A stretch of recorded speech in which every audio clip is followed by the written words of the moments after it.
첫 사과와 첫 회동, 단일화 D-6 총력전. 야, 원래도 친했던 김용태 비대위원장과 이준석 후보가 만났습니다. 화기애애한 분위기가 나왔습니다. 원래 두 사람은 사적으로도 친한 사이입니다. 함께 보시죠. 아직 언론에 공개할 정도의 수준의 대화를 나누진 않았고요. TV 토론에서 보셔도 알 수 있듯이 이준석 후보가 말씀하시는 가치나 공약이나 방향성이 크게 다르지 않다라는 것을 많은 국민들께서 인정하실 거라고 생각이 듭니다. 그렇다면 계엄에 반대하고 그리고 독재에 반대하겠다라는 큰 틀에서 우리가 함께 할 수 있지 않을까. 이준석 후보도 큰 틀에서 여러 가지 고민을 하고 있다는 걸로 알고 있습니다. 김용태 위원장이 제가 고민하고 있다고 말했다고요? 더 혼나야겠네요, 진짜. 이거 진짜. 제가 어제 반농담조로 김용태 위원장이 저랑 워낙 친하다 보니까 자꾸 그럼 혼내준다 이런 얘기를 농담 삼아 했는데, 김용태 위원장이 저한테 형님 내심으로는 단일화 고민하고 계신 거 아니에요? 라고 제가 그냥 워딩 그대로 옮겨드릴게요. 제가 그래서 아닌데 이랬습니다. 이게 진짜 따옴표 그대로 쓰셔도 됩니다. 이준석 후보의 발언이 뭐랄까 좀 이렇게 좀 둥그러졌다라고 해야 될까요? 상당히 흥미롭습니다. 두 사람 어제 만났습니다. 함께 보시죠. 이준석 후보가 얘기했듯이 사적으로도 원래 친했던 두 사람, 형형 하면서 술자리도 자주 갔고, 원래 같은 당에 있을 때부터 친했던 천하용인 중 한 사람이기도 했었죠. 이렇게 손을 꼭 잡고 두 사람이 어깨 동무도 하고 굉장히 친한 모습 만났는데, 만나서 단일화 얘기를 계속해서 김용태 비대위원장이 한 거죠.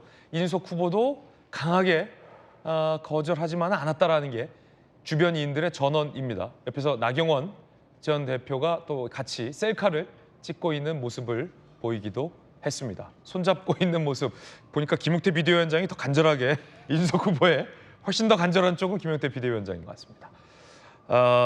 일각에서 정치권 논란도 있지만 어떻게 비대위원장이 혼내준다라는 표현을 하느냐. 근데 두 사람이 사적으로 워낙 친한 사이입니다. 충분히 그런 표현이 가능한 사이라는 말씀도 드리겠습니다. 자, 지금 보시면요. 정치는 가능성의 영역, 생물, 안영환 의원님 이런 표현 안 의원님께서 자주 쓰셨잖아요, 평소에. 지금 이준석 후보 발언을 보면 아직까지는 단일화 안 한다라는 게 이제 공식적인 입장인데, 굉장히 박절하게 거절했다가 어제 얘기만 들어보면 김용태 비대위원장한테 아닌데? 그냥 요 정도예요. 어떻게 보십니까? 기본적으로 단일화는 어렵습니다. 네. 그걸 전제하고요. 그런데 이제 전제하고 방금 말씀하신 것처럼 정치는 생물이라고 하니까, 그러니까요. 가능성의 예술을 하니까는 그럴 가능성 100% 없다라고 할 수는 없을 것 같습니다. 그러나 어렵다는 전제를 하겠습니다. 그런데 이제 어제 김문수 후보께서 이준석 후보가 좋아하는 방법으로 비례 단일화 추진하겠다라고 이야기했는데, 이준석 후보가 가장 좋아하는 방법은 뭐겠습니까? 본인으로 단일화 되는 거죠. 네. 그러면 단일화 되는 겁니다. 걱정할 필요가 없는 거예요. 제가 지난번에도 말씀드렸지만 단일화의 효과를 내려면은 단일화를 당한 측의 지지자들의 70% 이상이 옮겨왔을 경우에 단일화의 효과가 극대화되는 겁니다. 그런데 지금 상황에서 이준석 후보를 지지하는 유권자들이 이준석 후보가 단일화를 당할 경우에 절반 이상 넘어온다는 보장이 없습니다. 그런 상황에서 그래서 단일화 효과가 극대화시킬 수는 없다고 보여지는 거고요. 가능성이 거의 없어 보이지만 만에 하나 이준석 후보로 단일화가 됐을 경우에는 김문수 후보 지지 유권자들의 상당수가 넘어올 겁니다. 이유는 이재명 후보가 당선되는 것을 막기 위해서. 그래서 저는 만약에 단일화가 된다고 한다면, 그건 매우 어렵습니다만 단일화가 된다고 한다면 효과는 이준석 후보로 단일화 되는 것이 더 높을 것이다. 왜? 중도 확장성이 더 높기 때문에. 또 지금 거듭 이 자리에서 제가 여러 차례 말씀드렸지만 윤석열도 싫고 이재명도 싫다는 그 유권자층이 분명히 있습니다. 그들은 보수일 수도 있고 보수의 일부일 수도 있고 또 중도층일 수도 있는 거예요. 이분들이 지금 마음을 정하지 못하고 흔들리고 있습니다. 이분들을 끌어올 수 있는 후보는 윤의 이미지가 더 강한 김문수 후보라기보다는 거기서 독립적이고 해방된 누굽니까? 이준석 후보가 더 가능성이 높다고 보여지지요. 저는 가능성 거의 없지만은 만에 하나 단일화가 된다고 한다면은 이준석 후보로 단일화 됐을 경우 단일화 효과가 더 있고 게임은 그러면은 해볼 수도 있다라는 생각이 듭니다. 그러나 이제 그 단일화 방법을 놓고 김문수 후보 측에서 뭐 손 들고 내가 포기하겠다 할 수는 없겠죠. 그럼 여론조사를 한다. 그럼 여론조사를 하면은 결국은 보수 유권자들이 제가 말씀드린 것 같은 아주 전략적인 판단하기 전에는 일단 김문수 후보 쪽을 손을 들어줄 것이기 때문에 여론조사에서도 이준석 후보가 이길 가능성이 낮고요. 그러나 김문수 후보가 난 이재명 독주를 막기 위해서 포기하겠다라고 하고 이준석의 손을 들어준다면은 게임은 상당히 벌만해질 겁니다. 그리고 중도층이 어느 정도 이준석 후보 측에게 옮겨갈 수 있기 때문에요. 그래서 이제 그러나 그것은 가능성이 매우 낮다. 왜? 한덕수 후보와의 단일화도 거부했던 김문수 후보 측에서 이준석 후보와 단일화를 할 것인가? 라는 문제에 딱 걸리는 겁니다. 그렇기 때문에 가능성이 거의 없습니다만 만에 하나 단일화가 된다면은 저는 이렇게 이야기했습니다. 이준석으로 단일화되면은 이번 선거의 게임은 완전히 판이 달라진다. 그리고 이재명 후보가 혼날 수도 있다라는 생각을 해봅니다. 안영환 의원님의 의견 전해드렸습니다. 김용태 비대위원장이 SNS에 이런 글을 올렸습니다.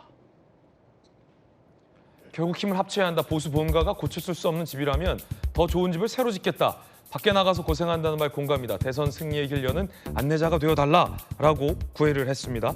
안철수 의원도 최근 이제 이준석 후보와 같이 토크 콘서트도 하면서 가까운 행보를 보여왔는데 이 단일화의 적극적인 중매자로 안철수 의원이 나섰습니다. 안철수 의원이 이준석 후보의 학식 현장에 달려가기도 했습니다. 이 두 사람 만난 분위기도 굉장히 좋았다고 하는데요. 그 자리로 가보시죠. 시간이 좀 걸렸습니다. 네. 바쁘시죠? 아유, 참. 이게 바쁘다기보다도 참 너무 바빠지시다니까 체력적으로 이제 좀 한계가 오네요.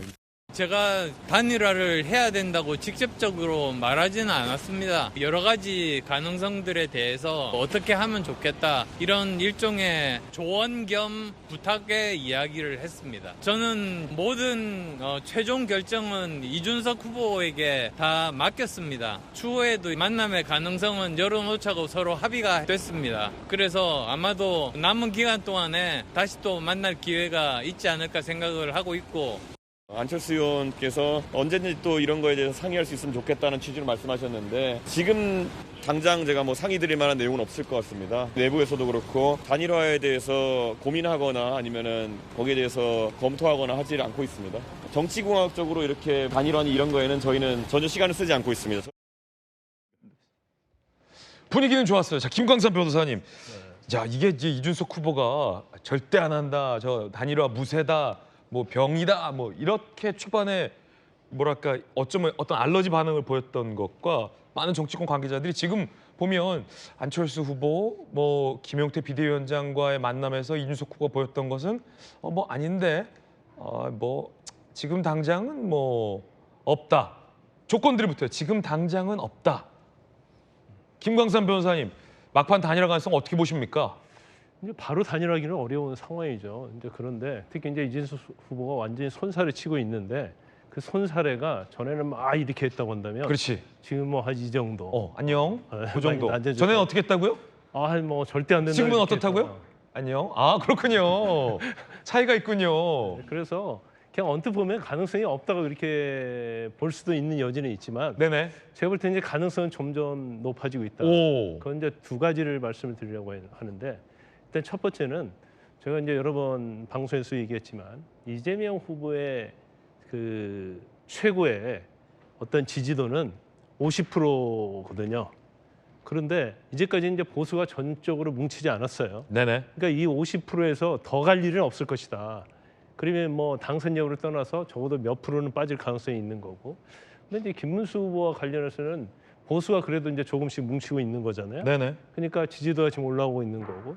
결과적으로 이제 TK가 PK가 지금 분열돼 있는데 TK, PK가 점점 또 뭉치는 경향을 보이고 있어요. 그래서 여기서 올라주면서 지금 여론조사 상당히 지금 김문수 후보가 이제 선방을 하고 있다. 선방. 예예. 이제 그러니까 여론조사 올라가고 있는 상황이고, 그다음에 이제 이준석 후보 입장에서는 사실 여론조사가 거의 정체된 상태 아닙니까? 그러면 개혁신당 자체로서 이대로 갔을 때 과연 생존 가능성이 있느냐는 거예요. 완주를 한들 의미가 크진 않다. 그렇죠. 아니 완주해도 마찬가지고 대선 끝난 이후에도 이후에도. 개혁신당의 미래가 보이지 않는 거거든요.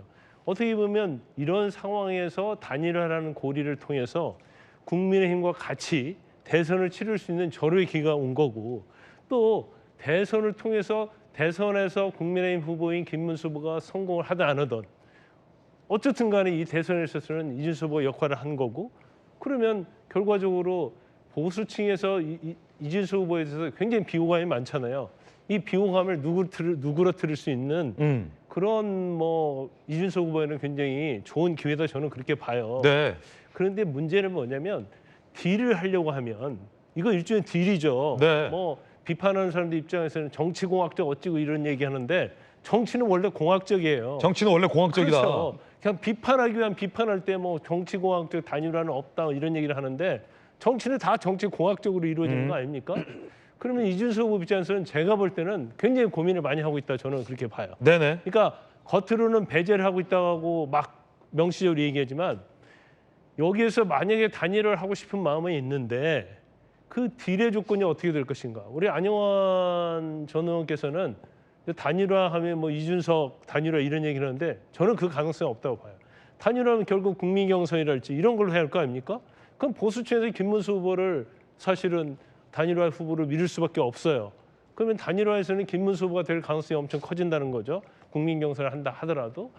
그러면 이준석 후보에게 뭘 줄 것인가.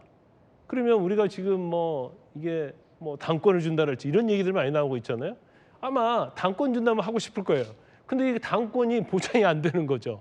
전에 안철수 후보도 마찬가지였잖아요. 뭐 그때 송은회는 당권 준다고 해서 단일화된다 했는데 결국 당 들어왔는데 얻은 게 없어요. 물론 인수위원장 자리는 얻었지만 이제 그렇기 때문에 이준석 후보가 지금 고민하고 있는 것은 단일화를 했을 때 본인의 어떤 정치적 미래랄지 본인이 뭘 얻을 수 있는 건지, 만약에 뭘 얻을 수 있다고 한다면 그게 어떻게 담보가 되고 확정이 될 것인지, 근데 이걸 어떻게 뭐 잘 모양새를 갖추고 명분을 갖추면서도 자기가 얻을 수 있는 네. 것을 어떻게 확정할 것인지 아마 이런 부분에서는 고민을 좀 하고 있을 것이다, 저는 그렇게 봅니다. 뭘 줄 거냐 이게 중요하다라는 의견이었습니다.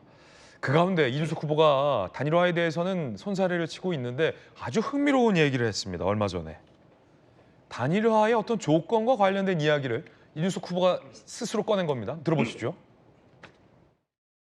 김문수 후보께서 가진 어떤 확장성의 한계, 결국에는 중도층의 표심을 얻어오는 것도 어렵고, 이재명 후보가 지금처럼 여론조사 지지율 기준으로 40% 후반의 지지율을 가져가거나 50%를 상회하는 다자간의 여론조사 지지율이 나오게 되면은 국민의힘에서 꿈꾸는 어떤 단일화든지 정치공학적 시나리오가 작동한다 하더라도 불가능한 상황인 겁니다. 이재명 후보의 지지율이 40% 초반대 정도로 국한이 되어야지만이 그것이 그 다음에 정치공학을 생각해 볼 수 있는 거지. 단일화는 없다라고 말하면서 그 뒤에 붙어있는 기자들과의 어떤 질의응답 속에서 단일화의 조건에 대해서 이준석 후보가 얘기한 겁니다. 이재명 후보의 지지율이 40% 초중반으로 떨어진다면 단일화는 생각해 볼 수 있다라는 얘기입니다. 근데 이게 어떤 뜻인지 좀 원내대표 출신의 또 정치 베테랑에게 좀 여쭤봐야 될 것 같습니다. 홍영표 대표님, 이게 어떤 뜻일까요? 그 단일화했을 때 최소한의 승산이 어느 정도 있어야 된다, 이런 원론적인 얘기예요. 승산, 예, 원론. 그렇습니다. 그래서 원론적인 얘기라고 봅니다. 왜냐하면 단일화해도 40% 한 50대 40으로 진다 이러면 단일화할 이유가 없게 되는 거죠. 해도 지면 할 필요 없다. 그렇습니다. 근데 저는 이런 것 같아요. 지금 뭐 네네. 단일화가 될 거냐 안 될 거냐 이런 얘기들 많이 하시는데, 저는 왜 지금 단일화 프레임이 이렇게 강하게 작동할까? 이거는 단일화 프레임이 작동되는 거는 두 가지예요. 단일화가 되면 그 국민의힘과 김문수 후보한테 좋고, 네. 왜냐하면 아까 저도 김광삼 변호사님 말씀하신 것처럼 단일화 되면 이준석 후보보다는 김문수 후보로 단일화될 가능성이 높겠죠. 경선을 하거나 이런 어떤 최소한의 양보하지 않을 테니까요. 자, 그렇다면 그러면 안 됐을 때 뭐냐?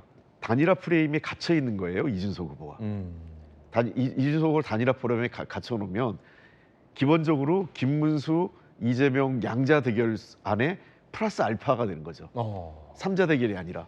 그러니까 왜냐하면 이준석 후보는 단일화의 대상으로 하는 약간의 이 번외 게임 주자처럼 만들어 버리는 게 국민의힘의 의도인 거죠.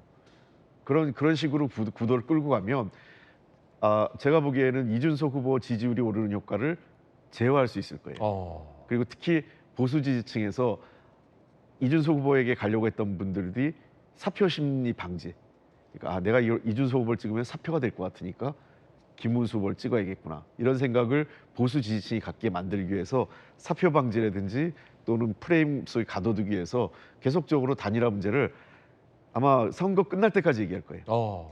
그러니까 예를 들면 25일 전까지 투표용지 인쇄 전, 그다음에 29일은 사전투표의 날이잖아요. 그 전날까지. 심지어 저는 보수 유권자들이 사전투표보다는 당일 투표를 선호한다는 측면에서 선거 전날까지도 단일화 프레임을 갖고 계속 이준석 후보를 압박을 할 거로 보고, 이준석 후보는 뭔가 이 단일화 프레임에 갇히려고 하지 않으려고 그럴 거예요. 다른 이슈가 만들어진 게 좋죠. 예를 들면 양당에 대한 교체, 세대 교체라든지 뭐 새로운 제3당에 대한 프레임 이런 것들이 만들어져야 되는데 단일화 프레임에 갇히는 게 도리어 이준석 후보로서는 답답한 상황이죠. 근데 아까도 말씀드렸지만 이준석 후보 입장에서도 최종적으로 자기 지지율이 점점 그 하향 추세가 될 경우에는 네. 선택의 여지가 좀 바뀔 수도 있다 이렇게 봅니다. 결국 지지율에 달렸다. 홍익표 대표의 말씀 그거군요. 지지율에 달렸다. 지난 대선 때도 단일화가 있었죠. 안철수 후보와 윤석열 전 대통령 사전투표 전날에 단일화가 성사됐었습니다. 그러니까 대선이 12일밖에 안 남았다고 하지만 지난 사례를 비추어 본다면 단일화 협상의 시간은 어느 정도 충분히 있다라는 얘기입니다. 함께 보시죠. 자, 홍표 대표께서도 얘기하셨듯이 사전투표 전날까지도 단일화 프레임이 가동될 것이다. 투표 용지 인쇄 전 1차 데드라인에 지난 대선 당시에서도 실패했지만 사전투표 하루 전에 극적인 단일화가 성사됐었던 성공 사례가 있었다라는 겁니다. 달력을 한번 보시죠. 24일 단일화가 성사된다면 투표 용지 인쇄 전에 극적 단일화가 성공이 되는 거죠. 그런데 사전투표 직전에 단일화가 성사된다 하더라도 단일화는 유효하다라는 게 국내힘 안팎의 이야기입니다.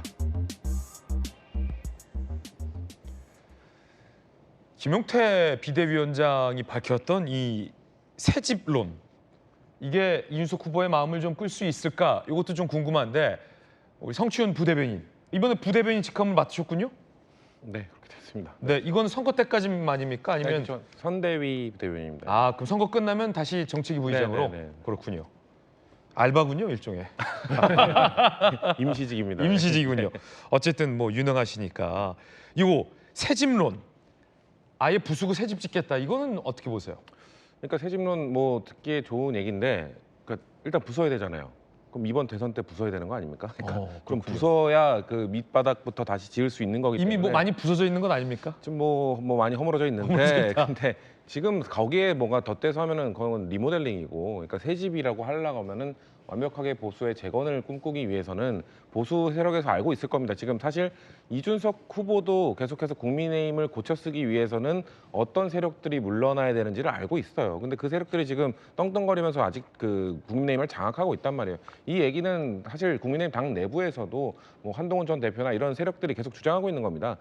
그 홍준표 전 시장도 하와이로 떠나면서 그런 얘기 했잖아요. 30년 동안 내가 야전에서 열심히 싸울 때 기득권을 과실을 따먹은 사람들이 있다. 그 사람들이 물러나야 된다. 이런 얘기를 했기 때문에 그런 사람들이 물러나지 않는 한 리모델링, 리툴링 다 안 될 겁니다. 그렇기 때문에 지금 사실 새집론이라 하는 것도 김용태 비대위원장의 이준석 후보를 설득하기 위한 전략이긴 한데, 그럼 이준석 후보도 얘기할 겁니다. 그러면 기존 그 골자들, 기존 구조물 어떻게 철거할 건데, 기존 그 사람들을 어떻게 물러나게 할 건데, 이게 선행되지 않으면은 사실상의 그 새집론은 이루어지기 어렵고, 그리고 사실 저는 그 단일화와 아까 조건대 막 여러 얘기들을 하셨는데, 김문수 후보와 이준석 후보의 지지율을 합쳤을 때 높아지면, 근데 그거는 별 의미가 없다고 봐요, 저는. 왜냐면은 정치는 산수가 아닙니다. 정치는 1 더하기 1은 2가 아니기 때문에 때로는 뭐 1 더하기 1이 3이 될 수도 있는 게 정치이기도 합니다만 1 더하기 1이 1이 될 수도 있고 0이 될 수도 있는 게 정치입니다. 그렇기 때문에 지금 사실 중요한 건 양자 대결이거든요. 양자 대결 지지율이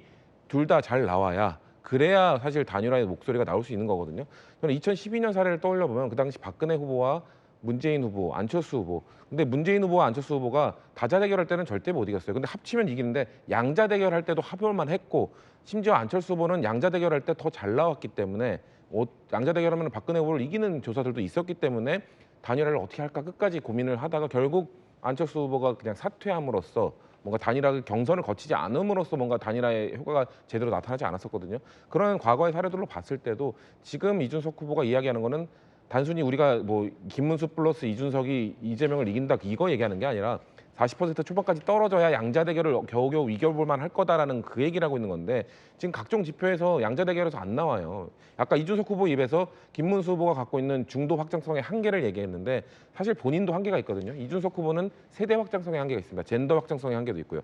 이준석 후보의 주요 지지층은 2030 남성이기 때문에 이준석 후보로 단일화됐을 경우 절대 뭐 알 수 없는 시너지나 폭발력이 있을 수도 있는데 저는 이 젠더나 이 세대의 좀 뭔가 확장성의 한계가 있을 것이다. 왜냐하면 이준석 후보가 뭐 저는 뭐 젊은 정치 잘 되길 바랍니다만 지금 뭔가 본인의 정치적 역정 속에서 뭔가 비호감도를 많이 키워왔기 때문에 거기에 확장성의 한계도 있을 겁니다. 저는 짧은 기간 동안 그런 양자 대결의 수치를 끌어올릴 정도의 뭔가 퍼포먼스를 만들어내지 못하면 사실상 단일화는 못할 것이다.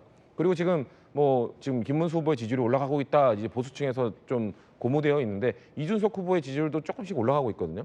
그게 만약 이제 두 자릿수가 되는 순간 이준석 후보 입장에서는 어차피 양자 대결에서 지는 선거 내가 완주를 해서 나의 기록을 남기겠다. 그게 나의 역정에 훨씬 더 도움이 될 것이다라는 판단은 저는 할 거라고 보거든요. 그렇기 때문에 지금 김용태 비대위원장의 새 집론 이런 것들 다 좋은데 결국은 양자 대결에서의 지지율이 안 나오면 단일화는 상당히 어려울 거라고 저는 봅니다. 현재 분위기는 꾸물꾸물대고 있지만 뭔가 2%들 다 부족한 것 같다라는 의견 드린 것 같습니다. 앞서 지지율에 달렸다. 많은 전문가들께서 이런 말씀 해주셨는데 저희 채널A가 실시한 여론조사 결과를 보면 단일화의 여부는 이대로 질 거냐 합쳐서 상황을 바꿀 것이냐의 선택의 문제인 것 같습니다. 자, 채널A 여론조사 결과 일단은 김문수 후보와 이재명 후보의 지지율 차이가 한 자릿수대로 좁혀졌습니다.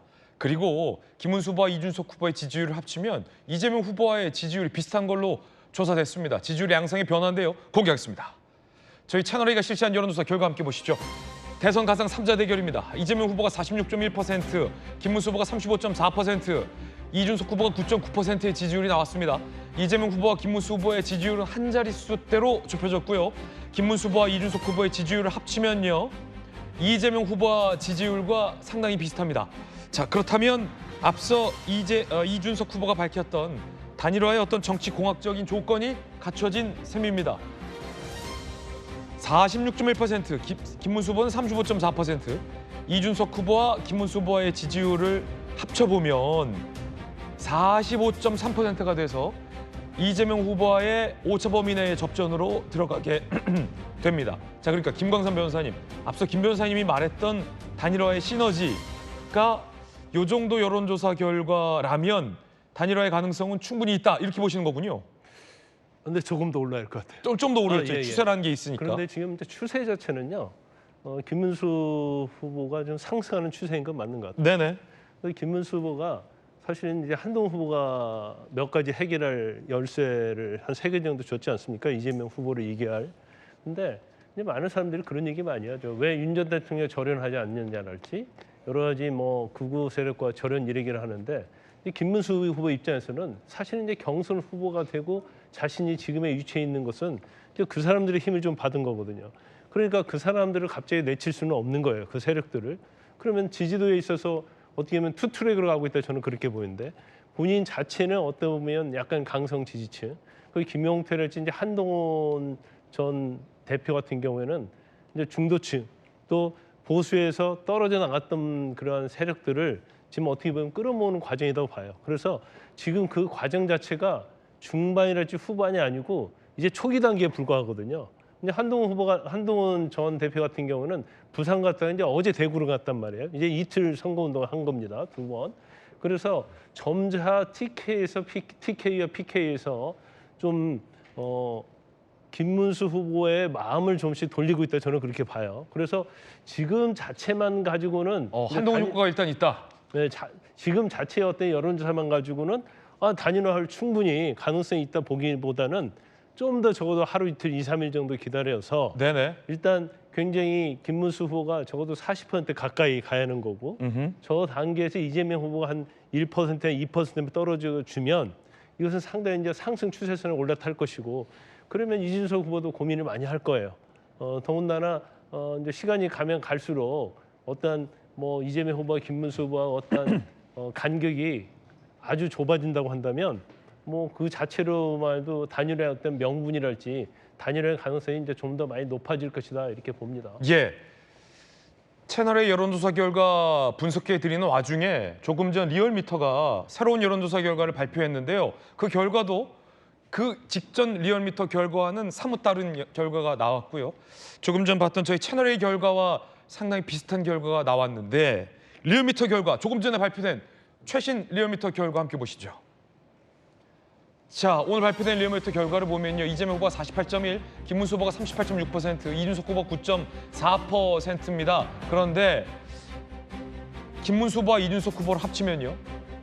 지지율이 48.0이에요. 앞서 채널A 결과보다도 오히려 더 이재명 후보와 아예 더 딱 붙게 됩니다. 자, 이 리얼미터 결과는 다자 대결이거든요. 다자 대결에서 김문수, 이준석 두 후보의 어떤 단일화의 시너지가 더 높을 것으로 예측이 되는 그런 리얼미터 결과도 나와 있습니다. 두 분 어떻게 보십니까? 근데 아까 우리 성춘 부대변인 말씀하신 것처럼 저 단순 합을 하면 안 돼요. 그러니까 우리가 보통 단일화할 때 두 가지 방식이 있습니다. 예를 들면 김문수 이준석을 놓고 김문수, 이준석 누구를 지지하느냐 이렇게 묻는 방식이 있고 이재명 후보를 놓고 누가 단일화됐을 때 지지율이 높은가. 그러니까 이재명, 김문수, 이재명, 이준석을 놓고 높은 사람을 하자. 이게 단일화 방식에 어떤 방식으로 할 거냐 갖고 이게 큰 결과가 달라질 때도 있거든요. 그런 측면에서 더 중요한 것은 사실은 대선 경쟁력이라는 측면에서는 그 단일화한 후보가 누구냐에 따라 양자 대결이 훨씬 더 중요합니다. 그래서 지금 모르겠습니다. 아까 성춘 부대변인이 얘기한 것처럼 그 합이 저 단순 합처럼 나올지 저보다 더 높을지 낮을지는 해봐야 하는데 현재로서는 양자 대결의 그 결과가 그렇게 썩 아직까지는 좋지 않게 나오고 있어요. 다만 지지율 추이가 중요한 것은 최근 들어와서 보수층이 결집하고 있고 조금씩 이제 소위 얘기해서 그 오름세, 그러니까 김문수 후보가 다소 지지율이 오름세를 보이고 있는 것은 분명한 것 같다 이렇게 보입니다. 그리고 더군다나 제가 여러 차례 다른 방송에도 얘기했는데 이번에는 또 샤이 보수가 있을 거로 봐요. 샤이 보수가 있다. 예, 왜 그러냐면 이재명, 그러니까 윤석열 대통령의 그 계엄과 쿠데타 등등에 대해서 보수 중에서도 굉장히 부끄러워하는 분들이 있어요. 그러니까 여론조사에서는 지지한단 말을 차마 못하는. 그러니까 네. 미국의 샤이 트럼프가 1, 2% 존재하는 것처럼 이번에는 샤이 보수가 있을 가능성이 높다라는 게 여론조사 전문가들의 공통된 의견이다 이렇게 보이고요. 다만 이준석 후보로서는 상당히 고심스러운 부분일 거예요. 한 가지만 얘기하면 이번 그 단일화 과정에서 당권 얘기까지 나오는데 저는 친윤 세력하고 엮이면은 이준석 후보도 정책 미래가 없다고 보입니다.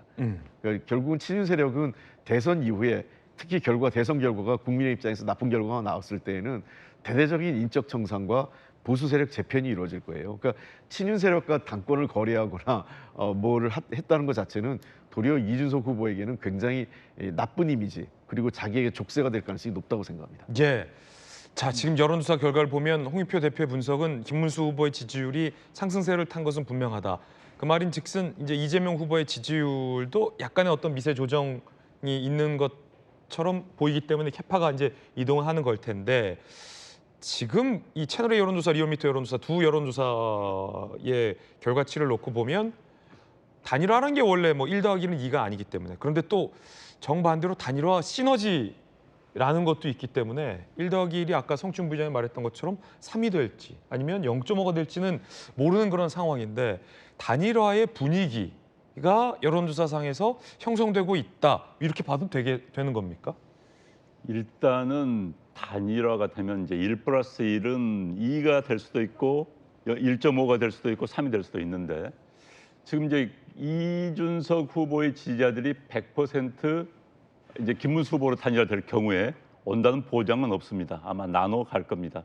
그러나 다른 한편으로 지금 방관을 하고 있는 멀리서 이 선거를 보고만 있는 그런 또 유권자, 보수 또는 중도 성향의 유권자들이 있어요. 아까 말씀드리지만 이재명도 싫고 윤석도 싫다는 그 측이 분명히 있습니다.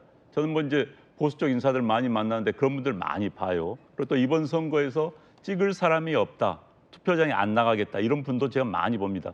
그분들을 끌어들일 유인 효과는 분명히 있는 것이죠. 그렇기 때문에 이준석 후보를 지지하는 분들의 절반이 빠져나간다 하더라도 그걸 상쇄하는 여분의 효과가 더 있을 것이라고 충분히 보여집니다. 단일화가 매우 어렵겠지만 그렇다고 한다 하더라도 이루어진다면은 그 효과는 분명히 저는 있을 거라고 보여지고요. 그다음에 이제 현재까지 최근 역대 선거에서 보수 후보와 진보 후보가 나왔을 때, 좌파 우파 후보가 나왔을 때 거의 비슷하게 투표 결과가 나왔습니다. 거의 100만 표 미만으로 나왔습니다. 거의 2% 3% 차이가 나질 않았어요. 뭐 지난번에는 0.73% 차이 난 거 아니겠습니까? 네. 윤석열 후보랑. 그러니까는 보수와 진보가 1대1로 경쟁을 했을 경우에는 차이가 거의 나지 않습니다. 그러나 이번은 굉장히 예외적인 상황이 된 겁니다. 예를 들어서 지난번에 탄핵이 이루어진 다음에 치러진 문재인 대통령이 됐을 당시에도 홍준표 후보와 안 후보의 합비 문재인 후보보다 더 높았었습니다. 그만큼 보수 진보가 붙으면은 거의 비슷하게 나오거나 보수가 우위일 수도 있는 중도까지 합치면요. 그렇기 때문에 단일화가 됐을 경우에는 효과는 전 분명히 있다고 보여집니다. 왜냐하면 플러스 알파 효과는 분명히 있다고 보여지고요. 단 이제 단일화 과정에서 이준석 후보가 단일화가 된다면 이준석 후보를 앞서 말씀드린 것처럼 단일화가 되게 어려울 겁니다. 전체 여론조사를 한다 하더라도 이준석 후보가 아까 말씀드린 것처럼 이겼을 경우를 전제해야만이 단일화가 된다. 이기면은 얻을 게 있죠. 내각의 지분을 절반을 받을 수도 있고 총리가 될 수도 있고. 그렇군요. 그렇지만 지는 게임에 굳이 들어가서 오히려 지졌다면 보수는 재편될 것이다. 재편됐을 경우에는 내가 그 재편의 중심에 설 수 있을 것이다. 이런 정치 공학적인 계산을 할 수가 있습니다. 그렇기 때문에 이준석 후보가 단일화에 쉽게 접근하지 않을 것 같고요. 다만 단일화했을 경우에는 지금 우리들이 상상할 수 없는 효과는 분명히 있을 것이다. 이런 말씀을 드립니다. 그렇군요. 양자 대결 결과도 한번 보겠습니다. 앞서 여러 패널께서 양자 대결 결과도 유효한 양상이 나와야 한다라는 의견도 주셨는데요. 양자 대결 결과입니다. 저희 채널A가 실시한 여론조사 결과인데 이겁니다. 그러니까 단일화가 없는 상태에서 양자 대결을 놔도 39.5, 31.3 안용환 의원이 말하는 시너지가 나오지 않고 있는 거죠. 후보가 지금 지지하는 후보가 갈려있기 때문에. 근데 만약에 단일화 이후에 양자 대결을 한다면 양상은 달라질 것이다라는 분석도 나오고 있습니다. 현재 상태에서, 그러니까 단일화가 없는 상태에서 가상 대결을 붙여놓는다 하더라도 김문수 후보, 이재명 후보 48.9, 김문수 후보 39.5, 이재명 후보 47.2, 이준석 후보 31.3. 그러니까 이 지지율이 조금 더 올라야 된다라는 여러 패널들의 의견도 있었습니다. 그런데 보면요, 없다 모름이 11.6, 21.5입니다. 여전히 무당층의 비율이 두 자릿수의 비율을 보이고 있기 때문에 단일화 여부에 대한 어떤 가능성을 조금 더 지켜보겠습니다. 그 가운데 하나의 어떤 단일화의 선제 조건이기도 했는데 김웅태 비대위원장이 김건희 여사에 대해서 사과를 했습니다. 들어보시죠. 국민의힘은 김건희 여사의 과거 행위에 대한 국민의 우려를 헤아리지 못한 점에 대해 국민 앞에 정중히 사과드립니다. 정직하고 깨끗하며 모든 국민들과 솔직하게 소통하고 서민들과 함께 울고 함께 웃을 수 있는 진정으로 국민의 식구 같은 영부인을 소망합니다. 자, 윤 전 대통령과 이 김건희 여사에 대한 사과가 나온 겁니다. 그리고 한동훈 전 대표가 기대했던 것보다 더 열심히 지원 유세를 하고 있다라는 반응이 국민의힘 내부에서 나오고 있습니다. 목까지 쉬어가면서 한동훈을 연호하는 지지자들에게 나 말고 김문수를 외쳐달라라는 얘기까지 나왔습니다. 한동훈 후보 참 열심히 합니다. 들어보시죠. 계엄과 탄핵의 바다를 건너고 그 세력들의 휘둘림에서 당을 구해낼 겁니다. 그러니 믿고 일단 저 위험한 이재명 세력을 저와 함께 막읍시다. 사람들이 왜 여기 네가 나와서 선거를 지원하느냐 묻습니다. 너는 대알도 없느냐고, 너는 호구냐고. 저는 대한민국을 지키기 위해서는 호구가 되겠습니다. 여러분, 대한민국을 저와 함께 지켜주십시오.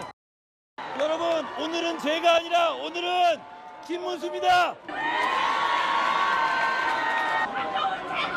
여러분, 여기서는 저를 외치지 마십시오. 우리 국민의힘의 승리, 김문수를 외쳐주십시오. 김문수! 보수의 심장 대구에서 보수를 재건하는 새로운 불꽃을 살려봅시다. 지금 한동훈 전 대표가 대구에서 김문수를 외쳐달라 지지자들에게 이런 얘기를 했어요. 한간에서는 이제 김문수 얘기도 안 하네. 김문수 이름 없는 옷 입고 다니네. 이렇게 약간 좀 뭐랄까 비판하는 목소리도 있었는데 대구에서는 날 외치지 말고 김문수를 외쳐달라라는 얘기가 지금 구체적으로 나왔고 일단 목이 다 쉬었네요. 한동훈 전 대표가. 근데 한동훈 전 대표는 당연히 저렇게 해야 하는 거예요. 그래서 이제까지는 뭐 여러 가지로 지금 김문수 후보 관련해서 좀 거꾸로운 측면이 많이 있었죠. 경선 과정에서도 그렇고 또는 이제 친윤과의 어떤 관계 이런 데서 거꾸로운 측면이 있었는데 그냥 뭐 한동훈 후보 저 대표가 미래를 생각하는 거 아니에요? 그래서 사실 이번 선거에서 전력 투구를 해주는 게 맞아요. 또 부산과 대구에서 하니까 굉장히 많은 호응을 얻고 있잖아요. 네. 근데 한편으로 보면 대선 후보가 한동훈인지 김문수인지 헷갈릴 정도예요. 왜냐하면 사람 모이고 연호하는 걸 보면 우리 한동훈 전 대표에게 더 많은 인기가 있는 거거든요. 바로 저거거든요. 저런 한동훈의 힘을 가지고 이번 선거에서 이재명 후보를 떨어치고 왜 김문수가 돼야 하는가 이것을 설파하는 거예요. 그러면 이제까지 경선에서 낙담하고 좌절했던 한동훈을 지지했던 사람들이 다시 김문수의 마음을 주게 되는 거거든요. 아마 배신감을 많이 느꼈을 거예요. 한동훈 지지했던 분들이. 이런 것들이 지금 모아들고 있기 때문에 김문수 후보의 어떤 상승세가 뭐 이제 시작에 불과하다. 좀 더 상승세가 지속될 가능성이 저는 크다 이렇게 봅니다. 예, 김관삼 변호사의 의견도 전해드렸습니다. 자, 이 대선과 관련된 중요한 빅매치가 아직 남아 있습니다. 잠시 후에 대선 빅매치 그리고 여전한 이 호텔 경제론과 관련된 논란도 잠시 후에 집중적으로 전해드리겠습니다.